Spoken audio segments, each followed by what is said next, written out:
all these synths, and now I'm talking about true analog synthesizer. We're not talking about organs or organ-like things. I'm talking about true voltage-controlled analog synthesizers. All had one characteristic. They were monophonic. And it didn't take me talking to a lot of musicians to realize that wouldn't a polyphonic synthesizer be great, but what would it sound like? So in this time period of the early 1970s, a good friend of mine who was a professor, a music professor at a small college in Los Angeles, he was a really great improviser, and he'd give improviser concerts, and we knew each other from UCLA, and so we started doing some simple live electronic music.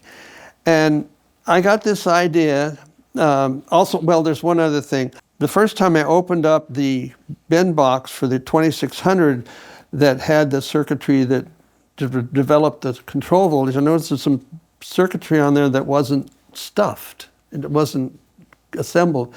And I traced out the circuit, and it turned out that our 2500 had this feature where you could play 2 notes and get 2 CVs.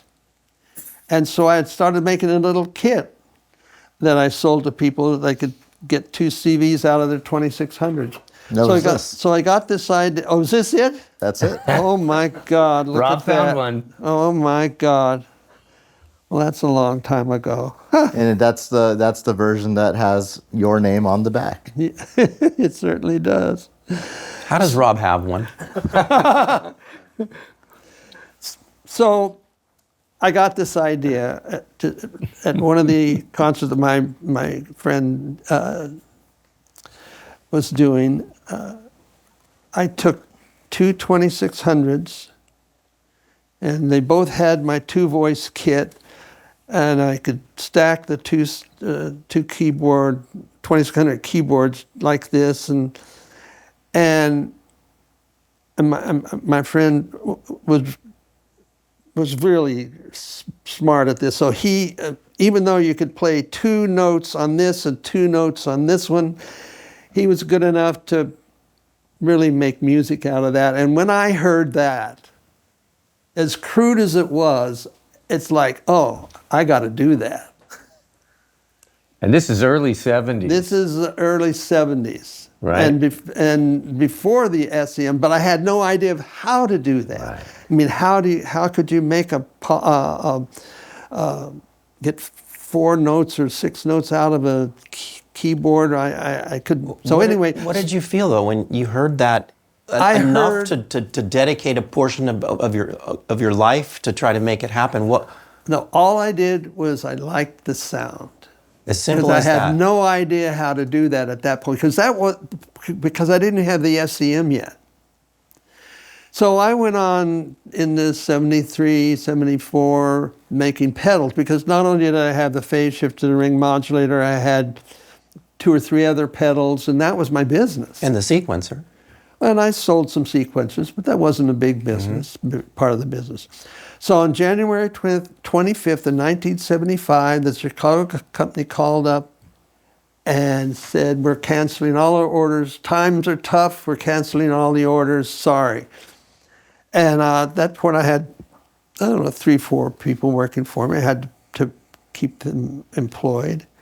And I figured it took me less than the hours in the remaining day of that phone call to take 4 SEMs.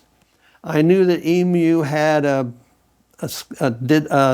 polyphonic scanning keyboard. The 4060. And licensed it from them and put in a little mixer. And so starting basically on January 26, 1975, at the June NAMM show in June of 1975 in Chicago, I had a prototype of the 4-voice. Was that the first polyphonic synth? Let's put it this way. by the time I got it done and was making it, it was the first polyphonic synthesizer you could buy in a music store. And I still remember when the owner of Manny's Music, in those days Manny's Music was the big music store in New York, and came by and said, "Well, what is this?" I said, "Well, it's a polyphonic synthesizer."